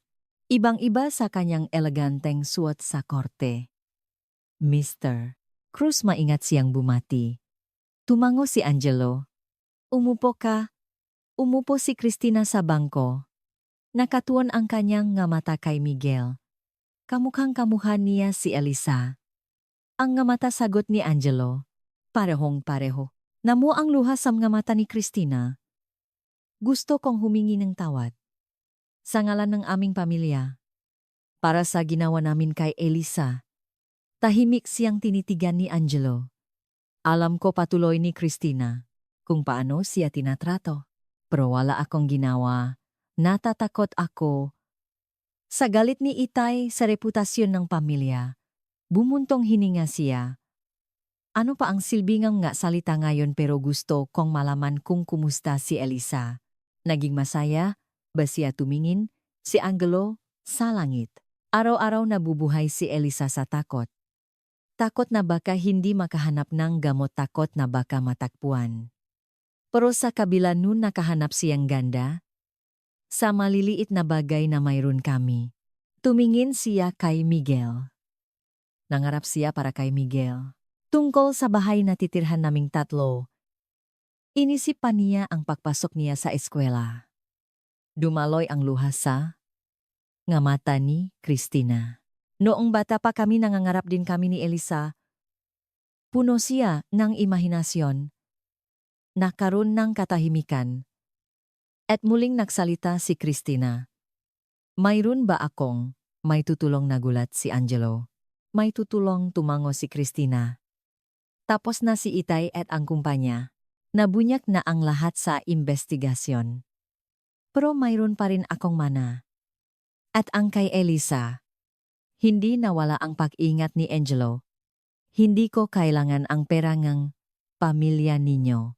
Para kay Miguelito seryosong, sabi ni Christina. Ang anak ni Elisa ay may karapatan sa kanyang mana. Hindi lang ito pra kundi alaala rin niya. Kumuha siyang isang maliit na kahon mula sa kanyang bag. Kay Elisa ito. Binigay nolan namin noong namblas siya. Sa loob ng kahon may isang magandang silver pandan na hugis bulaklak. Mahal ni Lola si Elisa. Tinatawag niya itong bulaklak niya. Nangingini ang boses ni Christina. Ngayon kay Miguel na ito. Tinitigan ni Angelo ang pendan. Simple ngunit maganda. Tulad ni Elisa. At maari ba akong humiling ng isang pabor, maingat? Natanong ni Christina. Maari ko bang bisitahin si Miguel paminsan-minsan? Bilang tita niya. Malalim na nag-isip si Angelo. Hindi pa rin niya lubusang pinakakatiwalaan ang Villanueva. Ngunit nakikita niya ang sinseridad sa mga mata ni Christina. At may karapatan si Miguel na magkaroon ng pamilya. Magsimula tayo ng dahan-dahan, sabi niya sa wakas. Hayaan mong makilala ka ni Miguel. Isang ngiti ngang ginhawa ang gumuhit sa mukha ni Christina. Salamat. Habang nausap sila, tinitingnan ni Miguel si Christina ng may pag-usisa. At bigla inyabot niya ang kanyang maliit na kamay at hinawakan ang daliri ni Christina. Nagulat na, napahinga, si Christina at hindi niya napigilan ang kanyang maluha. Hello Miguel, malabing niyang sabi. Ako ang tita Christina mo. Nung gabing iyon, puno ng tao ang UP Theater. Ang charity concert na awit sa hardin ng mga talay sold out. Mga estudyante, mamamayan at maraming mamamahayag ang dumalo. Sa backstage kinakabahan si Angelo. Inabutan siya ni Dra. Raise ng isang basong tubig. Kinakabahan ka ba, tanong niya. Tumango si Angelo. Andi pa ako tumugtog sa harap ng ganito karaming tao. Kumanta ka lang na parang kinakantahan mo, si Miguel, nakangiting sabi ni Dra. Mararamdaman nila ang iyong puso. Sa audience, nakaupo si Christina karga si Miguel.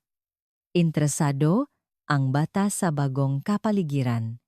Dumilim ang entablado at bumukas ang spotlight, umupo si Angelo sa gitna.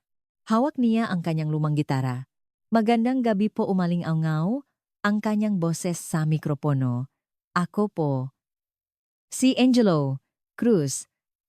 Pagkatapos ang sandaling katahimikan nagpatuloy siya, ngayong gabi kakantahin ko po ang mga awit para sa pinakamahalagang tao sa buhay ko, ang aking anak na si Miguel at ang kanyang ina si Elisa.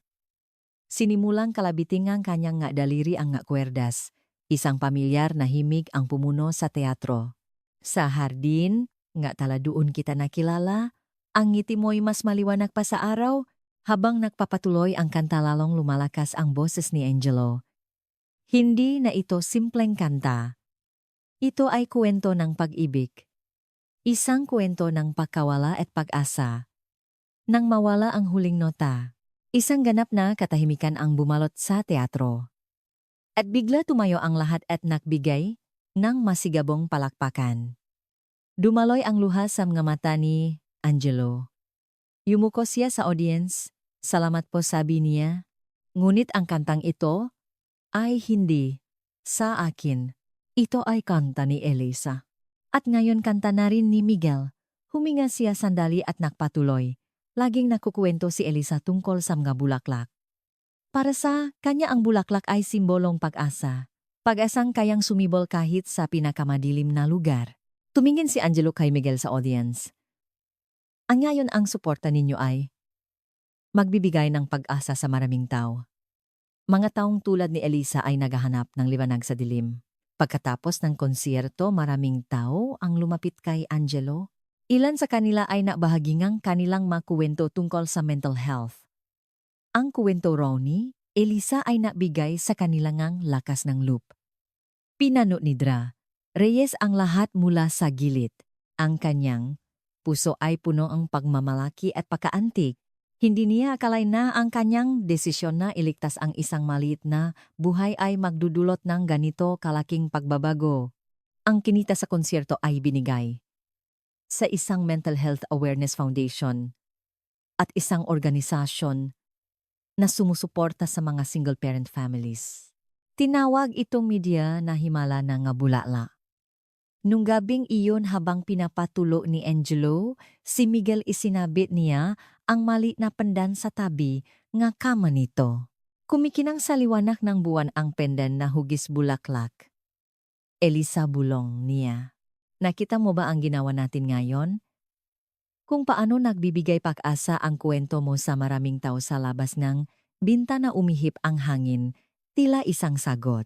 Ang taksibol sa Maynila ay nagdalangang isang pigingang gabulaklak sa siyudad.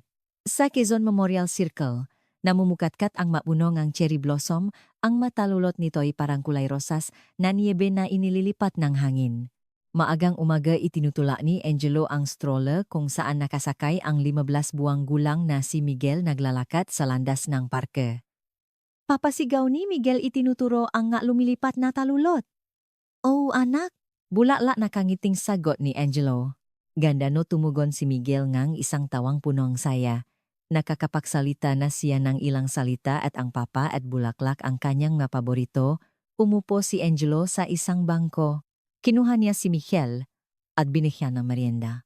Masiglang kumain ang bata gamit ang kanyang malusok at matatabang pisngi. Angelo pagtingin niya papalapit si Dra Reyes. Nakasuot siyang matingkat na damit pang taksibol at may dalang-dalawang tasang kape. Ang tagal nating hindi nakita, sabi ni Dra Reyes habang umuupo. Kailangan ko kasing dumalo sa isang training seminar ng 1 linggo. Nagtatrabaho na ngayon si Dra Reyes sa isang child psychology clinic. Pagkatapos umalis sa ospital, nagpasya siyang palawakin ang kanyang kaalaman sa mental health lalo na sa pagtulong sa mga batang may trauma. Miguel, hello bati ni Dra Reyes. Hello nakangiting kumaway si Miguel. Wow, ang galing na niyang magsalita humanga si Dra Reyes. Mabilis po siyang matuto. May pagmamalaking ngiti si Angelo. Lagi siyang nagtatanong. Ano to ano yan? Abala ako sa pagsagot. Pagkatapos ng sandaling katahimikan nagtanong, Sidra, Reyes, anda na bang lahat para sa memoryal sa Sabado? Tumango si Angelo. Opo. Malaki po ang naitulong ni Christina. Sa darating na Sabado, ang unang anibersaryo ng pagkamatay ni Elisa. Naghahanda sina Angelo at Christina ng isang maliit na pagunita. Higit sa isang alaala, ito rin ay isang kaganapan para itaas ang kamalayan sa mental health. Marami raw pong darating patuloy ni Angelo. Mga taong nakarinig ng kwento ni Elisa, mga pamilyang may katulad na karanasan. Naantig na tumango si Dr. Reyes. Ang kwento ni Elisa ay nagbabago ngang buhay ngang maraming tao. Sa nakalipas na taon, maraming pagbabago ang naganap. Si Don Ricardo Villanueva ay kinasuhan ng maraming krimen at kasalukuyang nililitis. Bumagsak ang halaga ng kanyang kumpanya at nawala ang kanyang kontrol dito. Umalis si Christina sa kumpanya at itinuon ang sarili sa pagiging mental health advocate. Ang mas mahalaga ang kwento ni Elisa ay nakudyo ngang pampublikong talakayan tungkol sa mental health. Angelo, may maganda akong balita, sabi ni Dra. Reyes, opisyal ng kinilalang gobyerno ang Elisa Foundation. Nagliwanag ang mga mata ni Angelo. Ang Elisa Foundation ay isang non-profit na itinatag ni Christina para suportahan ang mga kabataang may sakit sa pag-isip at kanilang makapamilya. Makatatanggap na rin ito ang pondo mula sa gobyerno at mas marami na tayong matutulungang pamilya, patuloy ni Dra. Reyes. Tumingin si Angelo kay Miguel. Hawa ang bata, ang isang talulot ng cherry blossom at tinitingnan ito ng may pakamangha. Matutuwa si Elisa kung malalaman niya, ito malambing na sabi niya. Habang nag-usap sila, nagsimulang dumami ang mataw sa parke. Pamiyang nagpipiknik. Ang tawanan ng mabata at usapan ng mga magulang ang pumuno sa parke. Ed ito pa pala kinuha ni Dra. Reyes ang isang sobre, galing sa publisher. Binuksan ni Angelo ang sobre. Salub isang disenyong pabalat ng libro. Awit ng Bulaklak, ang kwento ni Eliza at Miguel. Wow, umanga si Angelo. Talagang magiging libro na po ito. Ngumiti si Dra. Reyes, pinahirapan talaga ni Jessica. At ang iyong mapanayam at talaarawan ni Elisa ang sentro nito? Tatalakayin ng libro ang ma-issue ng mental health sa Pilipinas sa pamamagitan ng kuwento ni Elisa. Ang kikitain ay mapupunta lahat sa Elisa Foundation. Sa susunod na lingwang book launch, sabi ni Dr. Reyes, maraming medyang interesado. Hinaplos ni Angelo ang pabalat, NG libro. Hindi ko po akalain naabot sa ganito karaming tao ang kwento ni Elisa. Minsan, ang binakapersonal na kwento ang may dala. NG, pinaka-universal na mensahe malambing na sabi ni Dr. Reyes. Biglang may tinuro si Miguel at sumigaw. Bulaklak. Bulaklak na palinggon, sina Angelo at Doktora. Reyes at nakita ang isang nakakagulat na tanawin. Sa gitna ng parka may mga taong bumubuong ang isang maliit na bilog. Lahat sila ay may hawak na bulaklak. Kahit maaga pa, may hindi bababa sa 50 katao na ang naktipon. Lumapit si Angelo, itinutulak ang stroller. Sumunod si Dra. Reyes, isa sa mga tao ang nakakita sa kanila at lumapit. Isang batang babay. Kayo po ba? Si Angelo Cruz, maingat niyang tanong. Tumango si Angelo. Kami po ang nga taong naantik sa kwento ni Elisa, paliwanag niya. Gumawa po kaming rise ang grupo sa social media. Ang alaala ngang bulala. Alaala ngang bulala, tanong ni Angelo. Opo. Isang grupo para suportahan ang nga taong may problema sa mental health at kanilang mga pamilya. Nakuha po namin ang inspirasyon sa kwento ni Elisa. Ngumiti ang babae. Nandito po kami ngayon para alalahanin si Elisa. Dahil bukas na po ang anibersaryo niya. Natigilan si Angelo. Namo ang luha sa kanyang mamata. Yumuko ang babae kay Miguel. Hello Miguel, para sa iyo to inabot niya ang isang maliit na pumpon ng bulaklak. Tinanggap ito ni Miguel ng may peg-usisa. Inamoy niya ito at masayang tumawa. Bulaklak, masayang sigaw niya. Isa-isang lumapit ang mga tao at nakabot ng bulaklak kay Angelo at Miguel. Nakbahagi sila ng kanilang mga kwento. Mataong may kapamilyang may sakit, mataong mismong nakikipaglaban dito, mataong naantik sa kwento ni Elisa. Pinakinggan ni Angelo ang bawat kwento. Minsan hindi niya mapigilan ang pagluha. Minsan humahanga siya sa kanilang tapang. Pinanut ni Dra Reyes ang lahat mula sa gilid. Ang kanyang puso ay puno ng pagmamalaki at pagkamangha. Paano nababago ngang kwento ngang isang tao ang buhay ngang napakarami? Pagkatapos ng isang oras natapos ang maliit na pagtitipon. Bumalik ang nga tao sa kanilang buhay, ngunit may naiwan sa kanilang nga puso.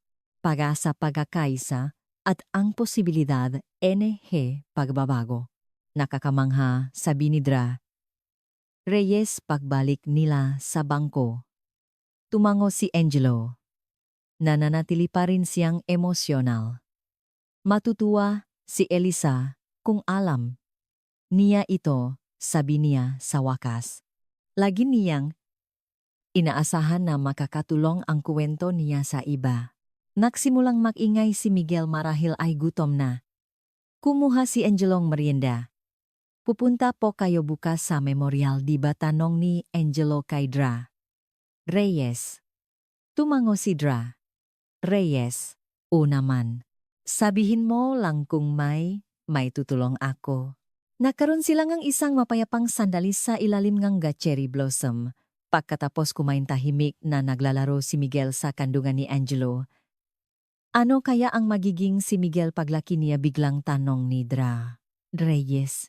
Tumingin si Angelo sa kanyang anak. May peg-usisa at talino sa mga matang bata. Anuman ang kanyang, maging sana makuha niya ang tapang at gandang kanyang inasagot ni Angelo. At sana malaman niya ang kwento ni Elisa. Balang araw kapag kaya na niyang intindihin.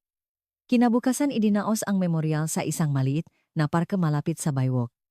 Maaliwalas at mainit ang panahon. Sa gitna ng parke may isang maliit na entablado. Sa tabi nito isang malaking larawan ni Elisa. Isang nakangiting Elisa. Sa paligid ng larawan napakaraming bulaklak. Dumating ng maaga si Cristina para suriin ang lahat. Nakasuot siya ng simpleng puting bestida. Malaki ang ipinagbago niya sa loob ng isang taon. Wala na ang malamig at mapanuring babay. May init at determinasyon na sa kanyang nga mata. Handa na ang lahat, sabi ni Cristina kay Angelo. Paparating na ang matao. Tumango si Angelo. Karga niya si Miguel na bihis para sa espesyal na araw. Kinakabahan ka ba, malambing na tanong ni Cristina? Huminga ngang malalim si Angelo. Kaunti. Para kay Elisa naman ito. Hinaplos ni Cristina ang buhok ni Miguel. Ipakmamalaki ka ni Elisa. Kayo ni Miguel. Pagkatapos ng isang oras, puno ng tao ang parke. Pamilya, kaibigan at maraming taong naantik sa kwento ni Elisa. Umakyat si Cristina sa entablado. Ibinahagi niya ang kanyang maalaala kay Elisa. Hindi ko nasamahan si Elisa noong kailangan niya ako, nanginginig ang boses ni Cristina. Iyon ang pinakamalaki kong pagsisisi. Ngunit ngayon narito ako para ipagpatuloy ang kanyang pamana. Sumunod nagsalita ang ilang mental health experts. Sa huli umakyat si Angelo sa entablado, karga si Miguel. Hindi po ako magaling magsalita, simula niya. Ngunit gusto ko pong sabihin ang tungkol sa iniwan sa atin ni Elisa. Huminto siya sandali. Ang makita ang mundo sa ibang paraan. Para sa kanya lahat ay possible. Kahit sa dilim nakakahanap siyang liwanag. Tumingin si Angelo kay Miguel. Gustong ipakita ni Elisa kay Miguel ang lahat ng bulala sa mundo. Hindi na niya iyon magagawa pero tayong lahat ang makakatupa ng kanyang hiling. Namo ang luha sa mga mata ni Angelo. Kapag lumaki si Miguel, hindi lang siya magiging anak ng isang pamilya kundi anak nating lahat. At sa pamamagitan ng kwento ni Elisa, matututunan niya kung paano binabago ng tapang at pag-ibig ang mundo. Kinuha niya ang kanyang gitara. Isang pamilyar na himig ang pumuno sa parke. Sa hardin ngam nga taladon kita nakilala, ang ngiti mo'y mas maliwanag pa sa araw. Sa pagtatapos ng kanta sumasabay na sa pagkanta, ang nga tao. Ang kanta ni Elisa ay naging kanta ng lahat. Pagkatapos ng seremonya, nag-usap-usap ang mga tao. Marami ang lumapit kay Angelo para magpasalamat. Nag-usap naman si Nadra, Reyes at Cristina. Makaibigan na sila ngayon. Naglakad si Angelo papunta sa dalampasigang karga si Miguel. Pagod na ang bata at nakasandal sa kanyang balikat. Umupo sila sa buhanginan. Dahan-dahang lumulubok ang araw. Kumuha si Angelo ng isang maliit na bangkang papel mula sa kanyang bulsa. Salop naglagay siyang isang bulaklak. Elisa, bulong niya. Okay lang kami, malusok si Miguel. At ang iniwan mo ay nagbibigay ng pag-asa sa marami. Inilagay niya ang bangkang papel sa tubig. Dinala ito enehe along papalayo. Biglang itinuro ni Miguel ang dagat. Mama, nagulat si Angelo. Iyon ang unang pagkakataon na sinabi ni Miguel ang salitang iyon. O anak, nanginginig ang boses ni Angelo. Si Mama. Laging nakabantay si Mama sa atin. Ngumiti si Miguel at muli niyang itinuro ang dagat. Mama, bulaklak. Sa ibabaw ng dagat gumawang gintong landas ang papalubok na araw. Sa liwanag na iyon, ang bangkang papel ay kumikinang na parang bulaklak habang papalayo. Mahigpit na niyakap ni Angelo si Miguel. May luha sa kanyang mata ngunit may ngiti sa kanyang labi. Oh anak, naging bulaklak na si Mama. Isang bulaklak na kayang sumibol kahit saan sa mundong ito. Sa kabilang dakoeng dagat nagsimulang kumislap ang unang bituin. Isa-isang lumitaw ang nga bituin sa langit. Tila maliliit na bulaklak na namumukatkat. Matagal. Nanakaw pa roon sina Angelo at Miguel. Nakatingin sa magabituin. Umihip ang hangin mula sa dagat. Tila isang bulong. Sa hardin ng mataladun kita nakilala, ang ngiti mo'y mas maliwanag pa sa araw. Sa hangin tila narinig ni Angelo ang boses ni Elisa. Malayo ngunit malinaw. Noong gabing iyon, habang pinapatulog si Miguel, nakaupo si Angelo sa tabing bintana nakatingin sa kalangitan. Ang kanyang puso ay puno ng lungkot at pag-asa, pananabik at pasasalamat. Elisa, bulong niya sa huli. Okay lang kami, at ang kwento mo ay magpapatuloy sa puso ng maraming tao. At sa buhay ni Miguel, sa labas ng bintana isang maliit na bulaklak ang sumasayaw sa hangin. Kahit sa dilim, dahan-dahan itong kumikinang sa liwanag ng buwan. Tila ngiti ni Elisa.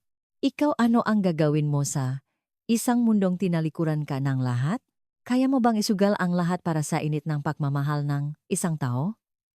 Sa kwentong ito kung saan ang isang taong hindi minahal ay hindi sumuko sa pag-ibig, ano ang iyong naramdaman, tandaan natin na ang isang maliit na awit na ating binaliwala ay maring makliktas ng buhay na iba.